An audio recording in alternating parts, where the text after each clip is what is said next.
¿Alguna vez has sentido que la persona a la que más ayudaste fue la que más te humilló? Eso me pasó a mí, y fue el día en que mi hija me gritó, o sirves a mi esposo, o te vas de mi casa. No respondí con rabia, solo sonreí, tomé mi maleta y me fui, dejando atrás la casa que había pagado con toda mi vida. Ella esperaba verme derrumbar como siempre, pero esta vez, algo dentro de mí había cambiado. No iba a permitir que el respeto que me gané con años de trabajo se perdiera en un simple grito. Recuerdo que ese sábado llegué del supermercado con las bolsas cortándome las manos. Entré a la sala, y ahí estaba Harry, el esposo de mi hija, tirado en mi sillón, el que mi difunta esposa me había regalado antes de morir. Tenía los pies sobre la mesa, una cerveza en la mano, y la televisión a todo volumen. Ni siquiera me miró. Solo dijo, «¿Tráeme otra cerveza, viejo Ann?» Lo miré en silencio. Me temblaban las manos no por miedo, sino por la mezcla de tristeza y rabia. «Harry, acabo de llegar. Déjame guardar las compras», le dije con calma. Él se levantó despacio, usando su tamaño como amenaza. «Este es mi sillón, mi casa y mis reglas», me dijo. Entonces, entró Tiffany, mi hija. «Papá, hazle caso, no vale la pena discutir». Ahí fue cuando lo entendí. Ya no era mi hogar, era un lugar donde se me toleraba, no donde se me quería. Así que solo dije, «¿Empacaré mis cosas?» En el silencio fue total. Ellos pensaron que era una broma. Pero cuando escucharon el cierre de la maleta, comprendieron que esta vez, el viejo sí hablaba en serio. Cuando bajé con la maleta en la mano, el silencio pesaba tanto que se podía cortar con un cuchillo. Tiffany me miraba confundida, como si no entendiera lo que estaba pasando. Harry se cruzó de brazos, fingiendo una seguridad que en realidad no tenía. «¿A dónde crees que vas?», preguntó con una sonrisa burlona. «¿A donde no tenga que pedir permiso para ser respetado?», respondí sin mirarlo. Caminé hacia la puerta, y por primera vez, nadie intentó detenerme. El motor del viejo Buick rugió como si también estuviera harto de tanto abuso. Mientras me alejaba, las lágrimas me nublaban los ojos, no por tristeza, sino por decepción. Recordaba cada sacrificio hecho por ellos. Los préstamos para la universidad de Tiffany, los pagos de la boda, el dinero para el engreído de Harry cuando se quedó sin trabajo. Había convertido mi jubilación en su sostén, y ni siquiera un gracias recibí. Esa noche llegué a un pequeño motel en las afueras del pueblo, Pine Lodge. El cuarto era sencillo, una cama, una mesa y una lámpara vieja. Me senté en el borde del colchón y solté un largo suspiro. Había perdido mi casa, pero había recuperado algo mucho más importante, mi dignidad. Esa madrugada no dormí. Me quedé mirando el techo, planeando cada paso. Había pasado toda mi vida trabajando en un banco, y si algo sabía, era cómo funcionan los sistemas. Al amanecer encendí mi laptop, abrí mis cuentas y empecé a cortar los hilos invisibles que lo sostenían. Cancelé el pago automático de la hipoteca, anulé las tarjetas donde Tiffany era usuaria y saqué los seguros de los autos que ellos manejaban. Cada clic era una liberación. Para ellos era un golpe, pero para mí era justicia. No estaba actuando por venganza, solo les estaba devolviendo la responsabilidad que siempre les había correspondido. Pasó una semana desde que me fui, y mi teléfono se llenó de llamadas perdidas. 22, exactamente. Al principio las ignoré, sabía que la desesperación era solo cuestión de tiempo. El orgullo dura poco cuando el dinero deja de llegar. Me imaginaba la cara de Harry al descubrir que el banco había cancelado el pago de la hipoteca y que el seguro de sus autos ya no existía. Seguro culpó a Tiffany, como hacía siempre. Escuché los mensajes uno por uno. Los primeros sonaban molestos, confundidos. Tiffany decía, «Papá, el banco dice que no se procesó el pago. ¿Podrías revisar?». Luego la voz de Harry, más agresiva, «Viejo, más te vale arreglar esto. Nos están llamando del seguro». Pero hacia el final, el tono cambió. Tiffany lloraba. «Papá, por favor, nos van a quitar la casa». En otro mensaje, Harry trataba de sonar amable. «¿Podemos hablar? Resolverlo como familia en familia». Esa palabra me dolió más que cualquier insulto. ¿Dónde estaba esa familia cuando me gritaban que sirviera cerveza? Cerré el teléfono y respiré hondo. No iba a ceder. Si algo aprendí en la vida es que las lecciones más duras son las que más se recuerdan. Esa tarde salí a caminar por el pueblo. El aire olía a pino y a lluvia. Me detuve frente a una cafetería y por un instante pensé en mi esposa Marta. Ella siempre decía, «Clark, la paciencia es la venganza más elegante». Tenía razón. No necesitaba gritar ni buscar venganza. Solo dejar que la verdad hiciera su trabajo. Cuando regresé al motel, ya tenía claro lo que haría. No solo iba a cortarles el dinero, iba a protegerme legalmente. Harry no se detendría ahí, lo conocía bien. Un tipo así, cuando se siente acorralado, siempre busca otra forma de sacar provecho. Y esta vez, no iba a dejarle espacio. Al día siguiente decidí pasar por el pueblo. Fui al banco donde había trabajado más de 30 años. Saludé al cajero, pedí un café del dispensador viejo, y busqué a Bob, un antiguo compañero de oficina. Siempre fue buen tipo. Alguien que conocía los rumores antes que nadie. Cuando me vio, levantó las cejas. Clark, justo estaba pensando en ti. Tengo que contarte algo. Me invitó a sentarme en su escritorio. Bajó la voz y me dijo, tu yerno vino hace unos meses a pedir un préstamo, usando tu casa como garantía. Por un segundo creí haber escuchado mal. ¿Mi casa? Pregunté a Ann. Y Bob asintió. Sí, presentó papeles falsos. Decía que era el dueño. Intentó sacar $50,000, pero cuando revisamos los registros, vimos que todo estaba a tu nombre. Ann sentí un nudo en el estómago. Harry no solo era un maleducado, era un ladrón. Bob suspiró. Clark, no lo reportamos, porque no hubo dinero de por medio. Pero te aconsejo tener cuidado. Dicen que tiene deudas en el casino. Salí del banco con el corazón golpeándome el pecho todo en Cajiba. El abuso, el dinero, la presión. Harry no quería controlarme. Quería quedarse con mi casa. Fui directo al juzgado y hablé con una funcionaria. Presenté una solicitud de desalojo. Le expliqué que la propiedad era mía, que ellos no pagaban nada, que me habían echado. Ella revisó los papeles y me dijo con seriedad, tiene derecho a recuperar su hogar, señor Miller. La notificación se entregará en 48 horas. Cuando salí del edificio, el viento frío me golpeó la cara. No era tristeza lo que sentía, era una especie de calma. Por fin estaba actuando. Ya no era el viejo bueno que todo lo soporta. Era un hombre que estaba recuperando el control de su vida. Y lo mejor era que el pueblo entero pronto sabría quién era realmente Harry Thompson. Esa tarde fui a ver a Jim Morrison, un viejo amigo que ahora trabajaba como detective en la comisaría. Lo conocía desde hace años. Habíamos servido juntos en el comité de la iglesia, y siempre fue un hombre justo. Cuando le conté lo del préstamo falso, se quedó callado unos segundos, luego asintió lentamente. Sí. Lo he visto por aquí. Tu yerno tiene mala fama en el casino de Glacier Peaks. Juega fuerte, pierde mucho y debe más de lo que gana. Me quedé mirándolo. ¿Cuánto estamos hablando, Jim? Entre 18 y $20,000. Tal vez más, ¿eh? Y no precisamente a gente paciente. El aire se volvió pesado. Harry no solo era irresponsable, estaba jugando con fuego. Lo peor, continuó el detective, es que varios acreedores están perdiendo la paciencia. Si no paga pronto, alguien va a ir a buscarlo. Y no será para conversar. Salí de la estación con una mezcla de rabia y alivio. Rabia porque había sido tan ciego, y alivio porque, al fin, tenía pruebas de lo que ese tipo realmente era. Me prometí no dejar que su miseria me arrastrara. Al día siguiente, regresé al motel y abrí mi computadora. Empecé a anotar todo, fechas, nombres, deudas, llamadas, cada detalle. Llamé a las agencias de cobro, que me habían dejado mensajes, y aclaré que Harry ya no vivía en mi dirección. Les di su lugar de trabajo, su nombre completo, y les dejé claro que no tenía nada que ver con sus cuentas. Cada llamada era como una pieza más del rompecabezas cayendo en su lugar. Estaba desmantelando, paso a paso, el castillo de mentiras que ese tipo había construido. Por primera vez en mucho tiempo, me sentía libre. No necesitaba venganza. La verdad y el tiempo se encargarían de hacer justicia por mí. Al día siguiente salí temprano a caminar por el pueblo. El aire olía a pan recién hecho y a hojas secas. En un lugar pequeño como Kalispell, las noticias se movían más rápido que el viento. No pasó mucho antes de que la gente empezara a mirarme distinto, con esa mezcla de sorpresa y respeto que se reserva para quien finalmente se hace valer. En la ferretería Tom, el dueño, me llamó desde el mostrador. Clark, escuché lo que pasó. ¿Es cierto que ese sinvergüenza intentó robarte la casa? Asentí, y Tom soltó un bufido. Siempre supe que algo no cuadraba con él. Él decía que te ayudaba con los pagos.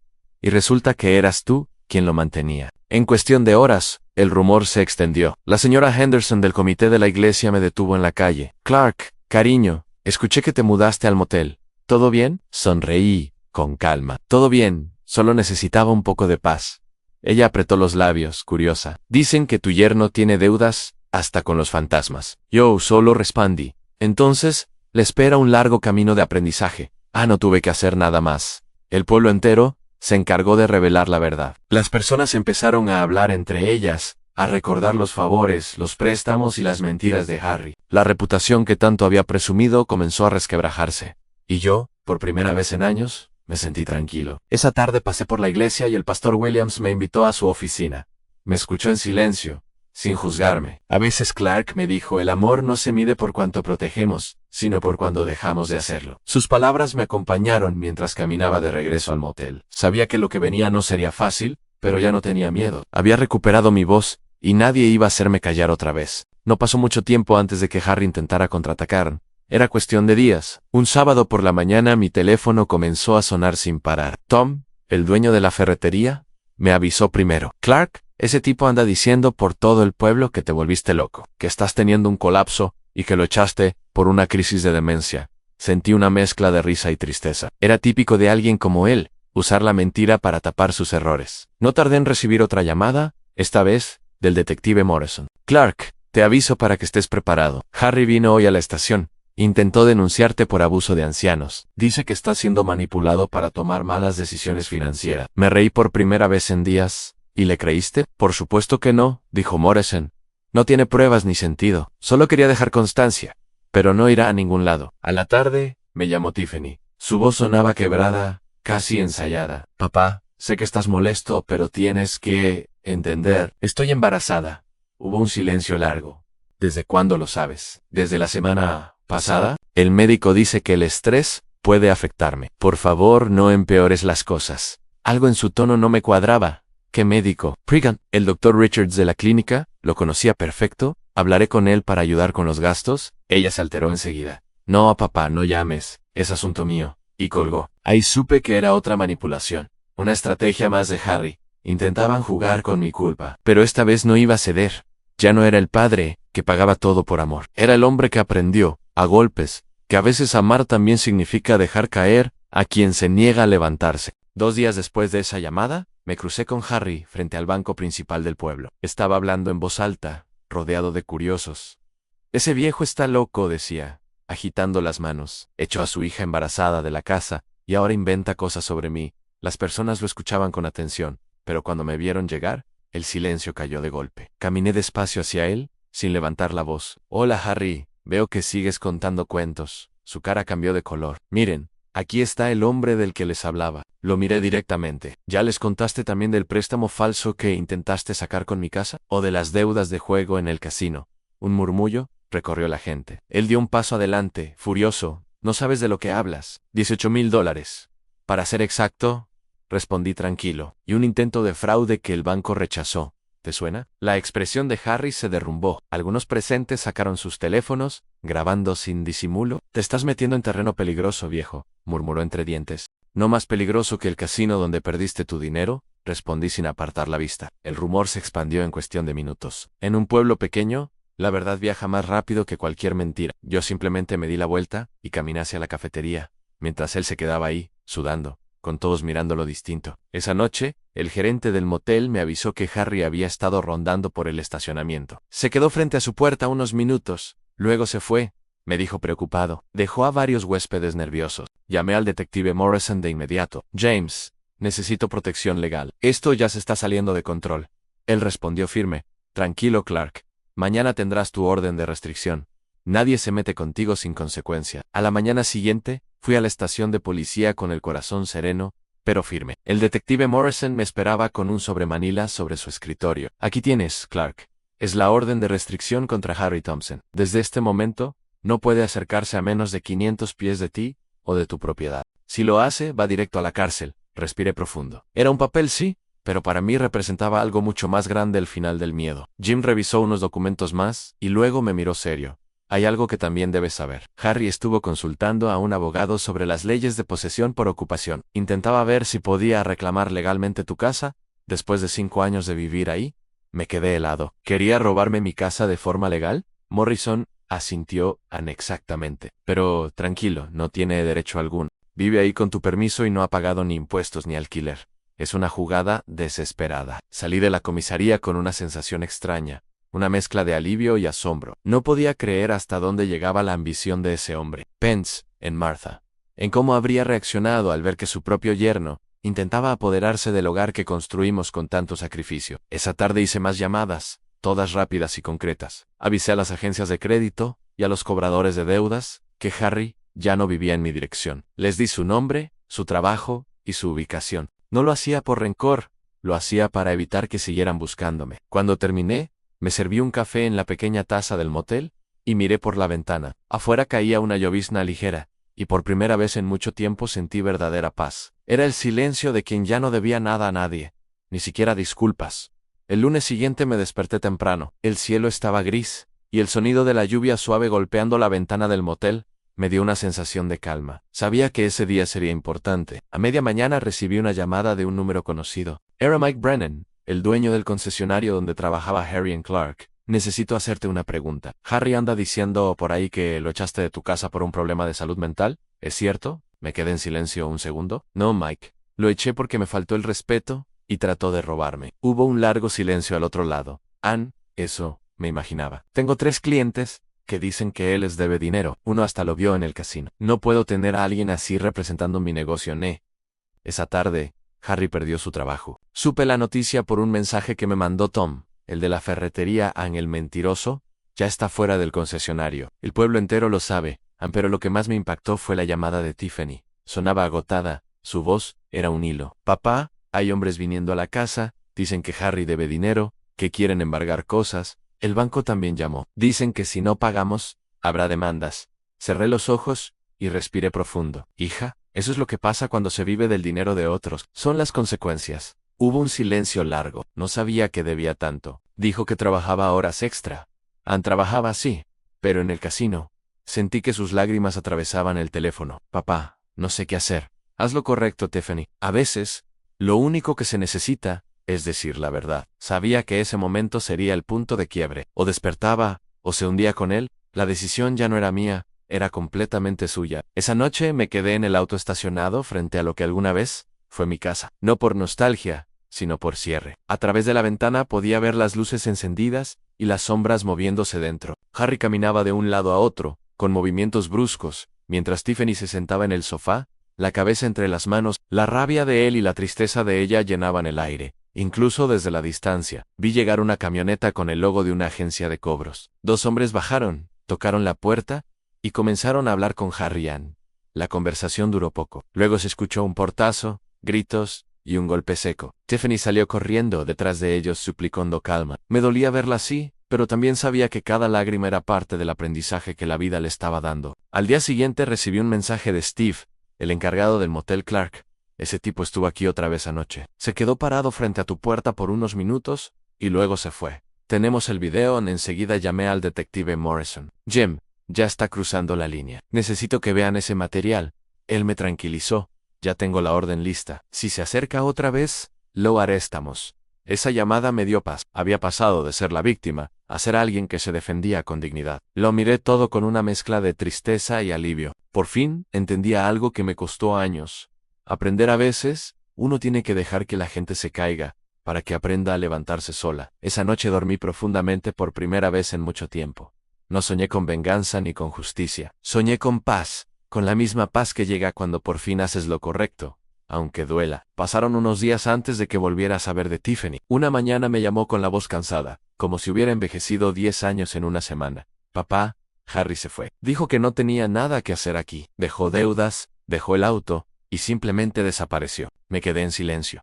Parte de mí lo esperaba. Ese tipo nunca enfrentaba las consecuencias, solo huía de ellas. ¿Y tú? Le pregunté.